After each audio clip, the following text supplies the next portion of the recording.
Hey there mga my love Pisces! Thank you so much for always staying here with me in this channel, babe. So before we start ang content natin, is alamin natin kung ano yung mga bagay na or sitwasyon or pangyayari na hindi mo mapipigilang maganap or mangyayari. So before that, no, let me just greet everybody. Hi and hello sa mga new subscribers. Ako po si Ian. Welcome to Loy. At sa mga returning viewers, thank you so much for your warm love and support na binibigay niyo sa akin. So, kung hindi niyo pa po knows, meron po tayo other channel. Link is down below the description box. So you might want to check that out. At pwede rin kayong tumambay doon. Basta, just take only what resonates with you, guys. So, we do not have any gender, by lalaki, LGBT, cross-watchers. You can flip those if you want. And at the end of the day, you always have your free will na free mo rin gamitin, of course. So, let's go ahead and check these messages right here, mga bagay na hindi mapipigilang mangyari. Pisces. So, this is for my Piscean people. Let me just shuffle here ang ating deck. Thank you so much, Archangel Michael, together with the angels and spirit guides. Ano po itong mga pangyayari or bagay, sitwasyon na hindi mapipigilang mangyari ni Pisces? Can you please show me? This reading is intended for Pisces. If there's a cross-watcher, okay, welcome. You can flip rose if you want here, babe. This is for Pisces. Mga bagay na hindi mapipigilan mangyari ni Pisces.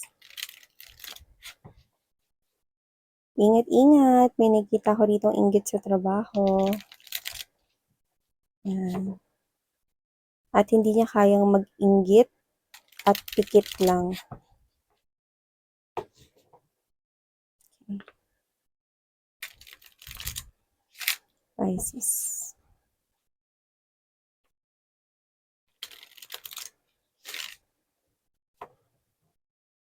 Okay, so let's go ahead, Pisces, and check these messages here for you guys. But let me do the honor to lay all the energies first at the table. Before we start reading this, you have here this Two of Swords energy, followed by the King of Swords energy, Five of Swords energy, a lot of swords right here, Three of Coins, Sun card energy, Ten of Coins, Nine of Wands, Nine of Pentacles, Seven of Wands, at sumisilip na Eight of Wands. So we've got the Seven and the Eight of Wands energy.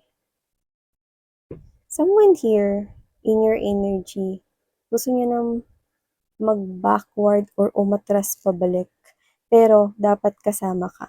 So nakikita ko na posibleng meron kayong past nitong person na to at posibleng dininay niya ang kanyang feelings sa inyo before, but now this person could be ready to do it with you only if you will allow him or her.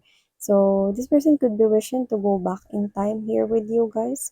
That's why gusto niya rito ng pa-backward yung takbo ng mga situationship. So pwedeng naging in denial siya about the real score ninyong dalawa. Pwedeng naging scared siya about getting involved with you, committed sa inyo, mga ganon. So, I think this person here, isa sa hindi mo pipigilan rito is yung feelings niya na gusto niya bumalik from how you used to be before. But this time, he or she will definitely do things right, no? So, nakita ko dito na posibleng makipag-communicate ito sa'yo, no? At the more na nagiging happy ka about yourself, the more na mas nagpo-focus ka sa iyong financial at growth ng iyong kaperahan, nakikita ko dito na mas mapapabilis ang paglapit nitong person na to sa'yo. For some reason, I'm seeing na posibleng shy introvert but doesn't have to be.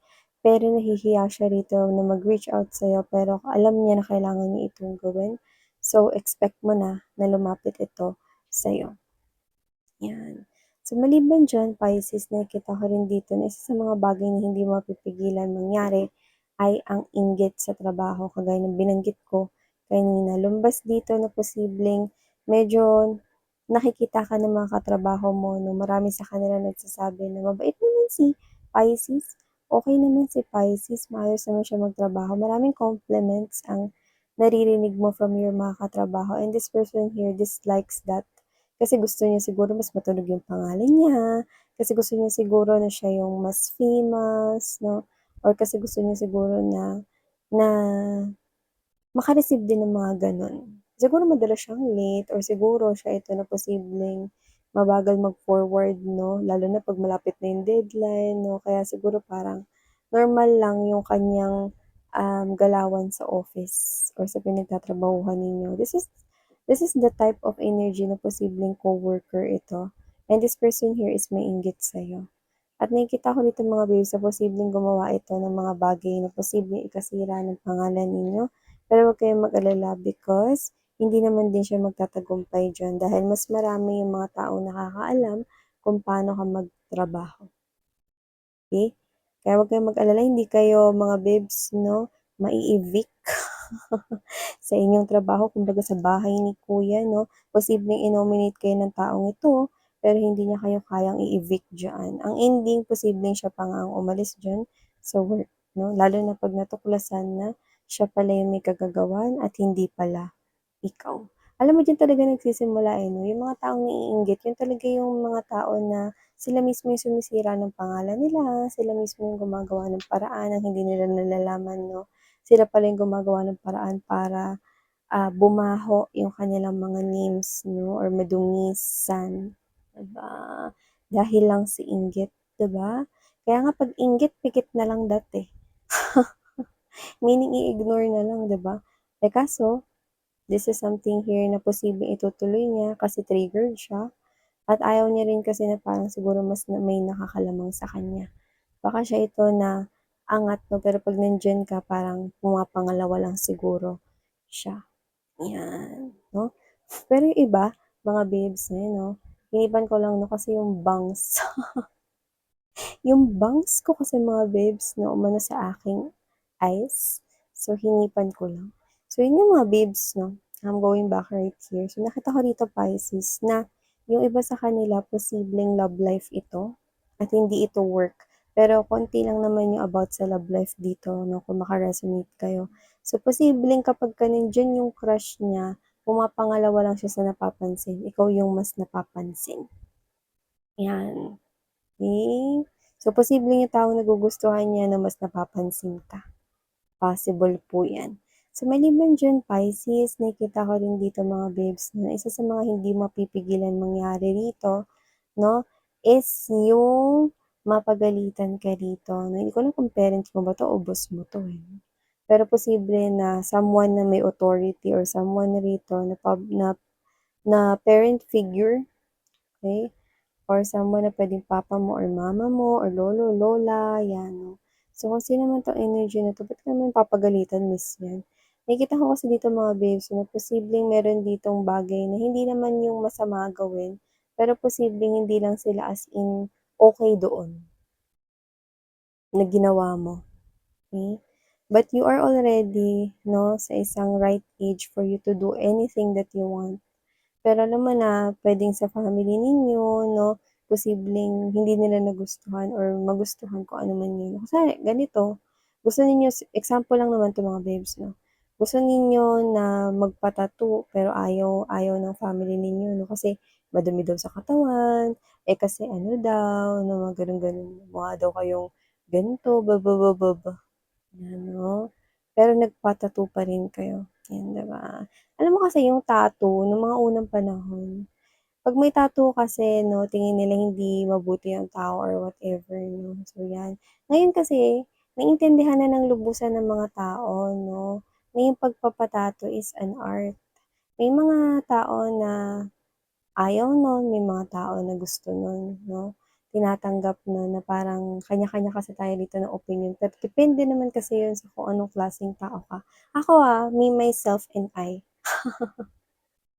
have a tattoo 'no, sa akin ritong, collarbone 'no, and ba't nga ba ako nagpa-tattoo 'no, so this is my only tattoo right here and it's the name of Jesus, 'yan 'no. So 'yan, mga babes 'no, so ang tattoo kasi is art and everybody has their right 'no, na magpa-tattoo. So, example lang naman 'yun 'no. So, may mga bagay na hindi natatanggap ng ibang tao lalo na ng parents mo na ginagawa mo, na ginawa mo. kaya sila nagalit. Yung iba naman posibleng ikaw 'to 'no, na tutol sila about someone ta's pinakasalan mo. May mga gano'n, 'di ba? So, whatever the case may be, that is just an example. Pero kung boss mo naman ito na posibleng pinagalitan ka about something here 'no, pero kung ano man 'yan, nakikita ko na magiging twist din 'yun. Bakit? Kasi it will turn out na magbe-benefit yung company dahil sa ginawa mo. Kumbaga parang hindi mo nahingi yung permission niya to do that, puwedeng nag-proceed ka doon kasi kailangan, siguro may pressure, siguro may deadline and then hindi available yung boss mo. Maybe he or she is out of the country or might be in business trips, 'yan 'no, and hindi mo siya madisturbo and for some reason it's your call, you did it 'no.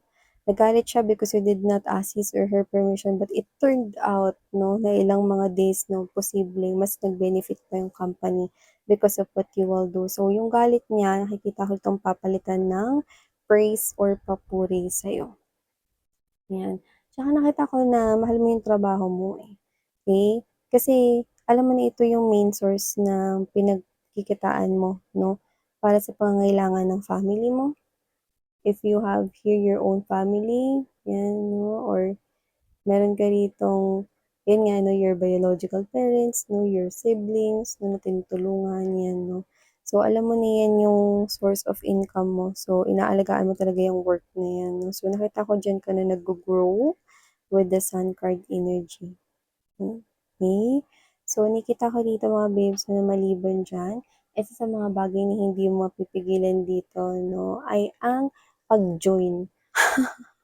Parang may jo-joinan ka rito, hindi ko alam kung isang patimpalak, contest, Pisces, or parang isang show or whatever 'no. Push mo na 'yan mga babes 'no, kasi nakita ko na gusto mo naman talaga 'yang gawin at hindi mo rin naman kayang palampasin yung opportunity na 'yan. So, hindi ko alam kung saan ka sasali dito or kung saan mo i-involve yung sarili mo, pero I'm seeing you happy doing that 'no, and engaging yourself to that 'no. Whether that's interest, whether that's your, pangarap na salihan or whatever, 'di ba? Just do it.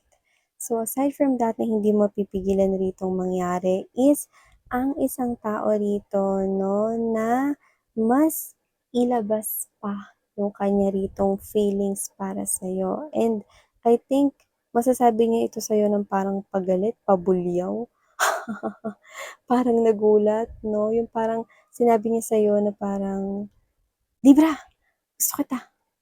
Ayan oo, na-mention ko yung Libra pero Pisces talaga 'tong reading. So, posibleng mga babes you're dealing with Libra right here 'no, but Libra kasi symbolizes sword. Sword kasi is communication. So, definitely mga babes 'no, whether you're dealing here with any zodiac sign, okay, it doesn't matter. Ibig sabihin nun, communication is really standing out when it's kinda strong, intense. So, ibig sabihin meron ditong person na bigla ritong mag-aamin sa'yo na gusto niya kayo, na magugulat kayo for some reason, 'no, parang, "Ay, galit ka ba? Inaaway mo ba ako or nagko-confess ka sa'kin?" 'Yan 'no. Pero kasi parang yun ay kanya ritong defense mechanism para mas magawa niya at masabi niya dito yung gusto niyang sabihin. Parang yun yung way niya para mabawasan yung kaba sa dibdib niya, yun 'no. So, I think someone here will confess his or her emotions and feelings for you kasi masyado niya na itong kinikimkim ng kay-tagal, yung kanyang emotions and feelings para sa'yo ay sasabog na like the sun. So, this person here 'no, parang 'pag sinabi niya 'to sa'yo na parang pagalit pero hindi, 'di ba? Kasi parang pampakalma niya yun. Yun yung nakita ko rito. Pisces. So, aside from that, na I'm also seeing right here, Pisces, na isa sa mga bagay na hindi mo mapipigilan ritong mangyari is that meron ditong bagay na posibleng maguluhan ka. Yan. Posibleng may options because nakita rin tayo ng ganun. Pero posible rin naman na offers, puwede rin naman na potential lovers, posibleng may dumating na mga bagong individual na posibleng ligawan ka, suyuin ka. There's courtship also right here, but for some reason, this is involving material gains or material things. Yan. But there's options. Posibleng maguluhan ka kasi posibleng dikit yung laban or posibleng parehas maganda.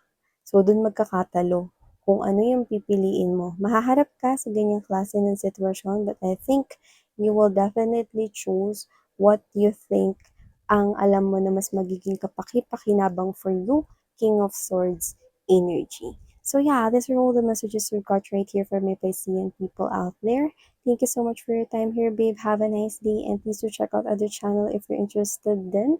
Okay, let's see each other there, and thank you. Sarangil, love and light. Muli ako po si Yan. Annyeong!